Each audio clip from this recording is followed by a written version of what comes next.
on meil ettekandeks seltsimees Eilatil. See on siis episood Lahemaa kultuuritoostunud.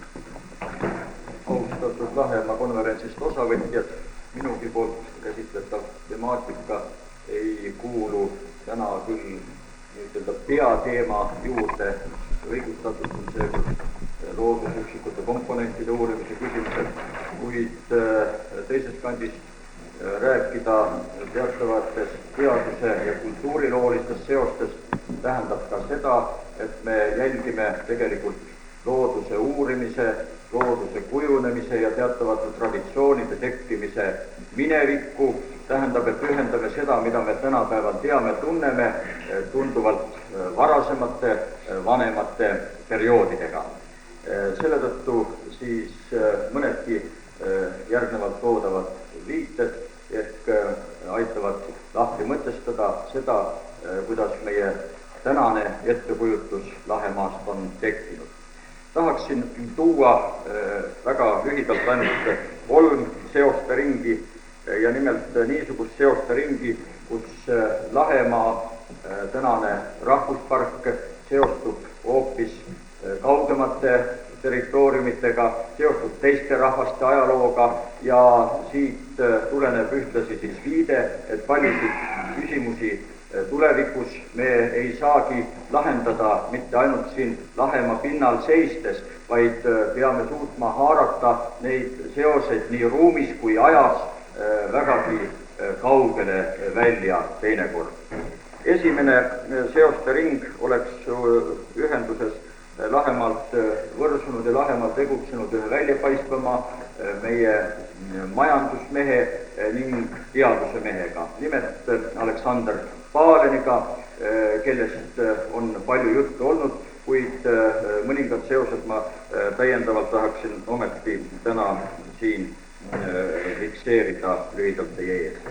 Aleksander Palen on meile üldtuntuks saanud eelkõige kui Balti raudteevõrgu, sellega siis kogu selle ala majandusliku hõive üks põhiorganiseerija.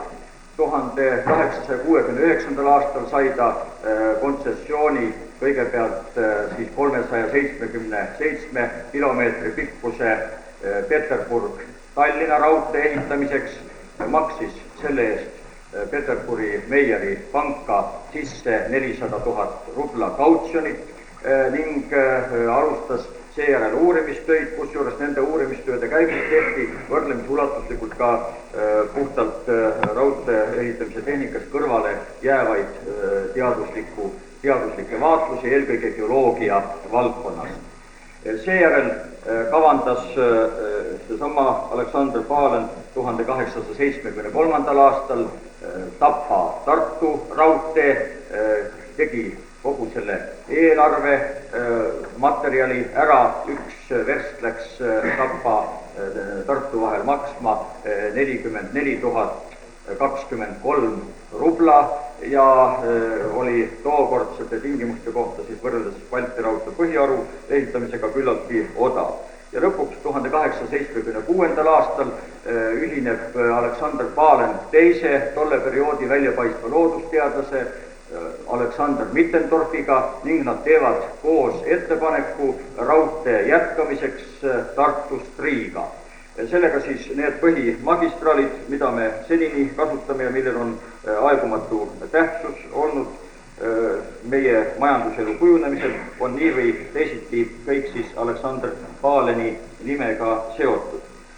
See ajalugu on huvitavalt dokumenteerimist leidnud juba möödunud sajandil ka ja mul on teile siin ringi saata omapärane rariteet, nimelt sellesama Aleksander Paleni isiklikku kogusse kuulunud raamat, tema enda monogrammiga, tema eriköitega raamat, milles kirjeldatakse sellesama raudtee ehitamist ja kus lõpus siin leheküljel 208 on ka tema enda foto, mis keerdkäigud see raamat kõik vahepeal läbi on käinud, et uuesti Lahemaale tagasi jõuda ja Lahemaa konverentsil ringelda, on isegi raske ütelda, teame ainult viimaseid mõndakümmend aastat sellest raamatu saatusest, igatahes Aleksander Magnus Paleni enda monogramm, esikaanel, kinnitab selle raamatu kuulumist raudtee-ehitajale endale. Ma tahaksin aga rõhutada, et Paleni tuntus on hoopis väiksemaks jäänud siiski oma aja väga väljapaistva looduse uurijana ja eelkõige loodusuurimise organiseerijana. Me võime täna tõe meeles ütelda, et sisuliselt organiseeris Palen Palmses erauurimisinstituudi. Me teame, et tookordsetes tingimustes uurimistööd tehti ju ainult ülikoolide juures ja need võimalused, mis mujal said tekkisid tõesti eri finantsmajanduslike vahendite alusel. Selleks ei tulnud seltsimees Nooraku abi tookord kasutada, vaid tuli oma rublad kokku korjata, et uurimist siis juba teha. Ja mitte juhuslikult Palmses ei käinud tookordsed kõige väljapaistvamad uurijad, mitmed Vene akadeemikud, nagu te teate, selle tõttu, et sisuliselt Palmse kogu uurimistöö tsükkel oli niimoodi ette valmistatud juba varasemate välivaatluste mõttes ja ka muudes osades, et siin oli edukas uurimistöid teha. Ma võtsin üllatavalt kokku 1940. aastal on professor Armin Öpik teinud ühe suurema kokkuvõtte nendest fossiilide uurituse seisundist, neid uuesti kaasaja siis süstemaatika alusel kontrollinud ning tema monograafias veel siis 1940. aastal on sees umbes 40 ordoviitsiumi või siluri fossiili, mille esmakirjeldajaks maailma teadusele oli Alexander Palen. Need esmakirjeldused avaldati selleks 1940. aastaks juba umbes 80 aastat varem, kuid jäid nii põliselt püsima siis kogu tookordse paleontoloogia põhivara hulka. See ise näitab, kuivõrd spetsiaalselt, kuivõrd sügavalt oli Palen oma töös selle teadusliku taseme saavutanud. Tema organiseerib suur osatähtsus väljendus ka selles, et ta oli tookordse sakslaste Eesti Kirjanduse Seltsi loodusteaduse osakonna juhataja. See Eesti Kirjanduse Selts koos oma loodusteaduse osakonnaga töötas Tallinnas ja me võime ütelda, et selle loodusteaduse osakonna kogudes suurel määral kujunesid välja praeguse Looduse muuseumi kogud ning nendes Looduse muuseumi kogudes väljendub siis ka Alexander Paleni kui teaduse organisaatori küllaltki oluline teadusliku töö pärand.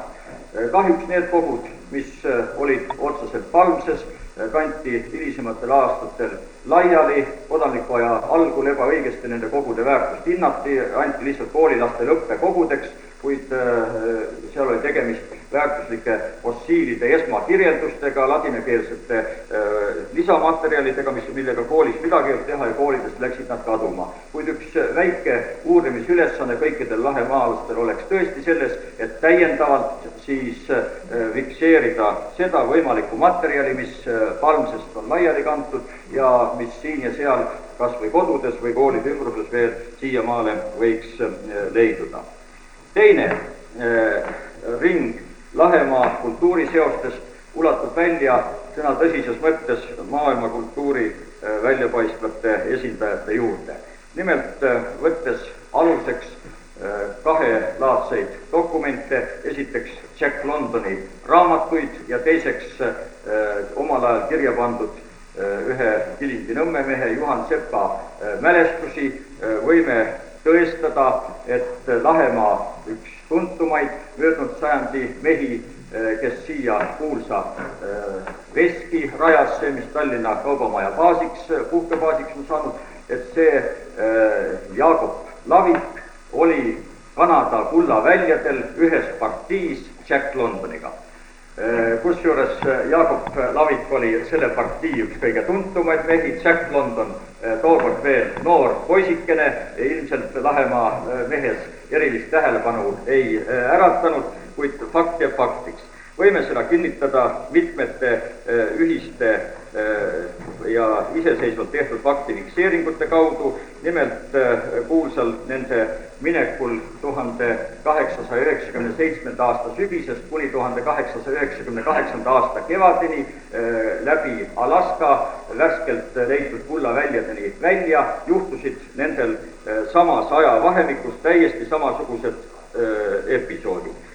Nende hulgas on Lindemanni järve ääres paatide ehitamine, mõlemad räägivad sellest, kuidas hakkajad mehed ehitasid paate rohkem ja hakkasid need ka teistele maha müüma. Mõlemad ütlevad hinnaks ligikaudu ka sama summa, $200 oli paat, mis siis viletsamatele meestele müüdi maha. Teine fakt on veelgi ilmekam.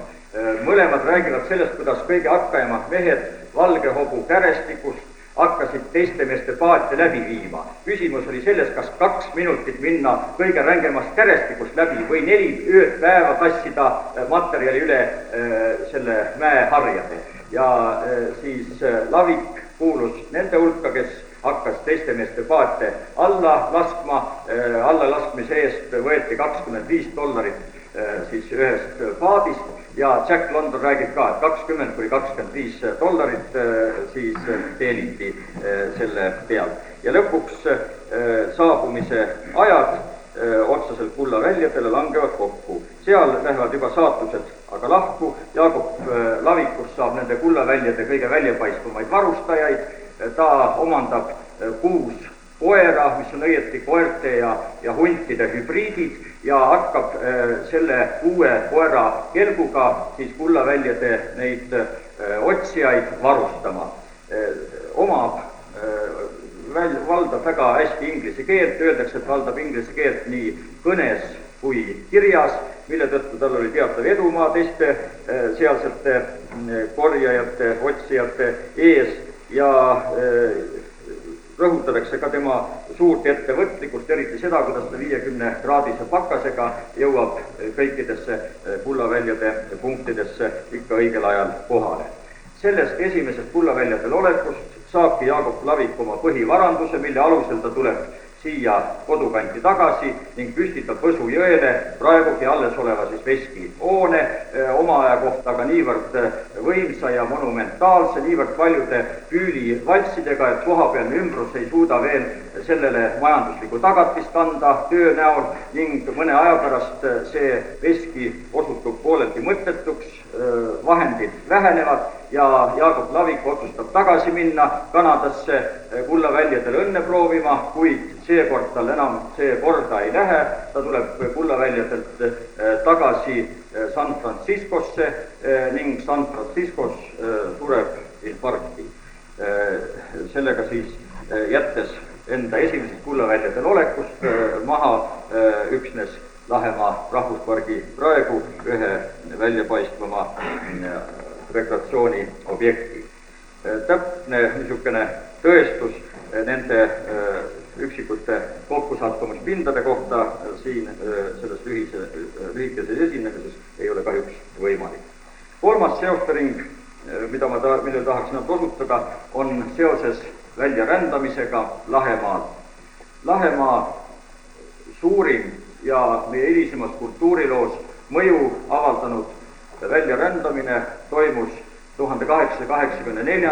aastal kindral Blockilt Peterburi lähedal Simititsas ostetud mõisa. Sinna rändas välja 1885. aastal siinsetel randadel kõigepealt 48 perekonda ja esimese maailmasõja eel oli siinsete väljarändajate arv Simititsas tõusnud juba umbes 100 perekonnale ning umbes 800 lahemaalast elas sellel ajal siis selles külas, olles selle küla võrdlemisi hästi ka välja ehitanud.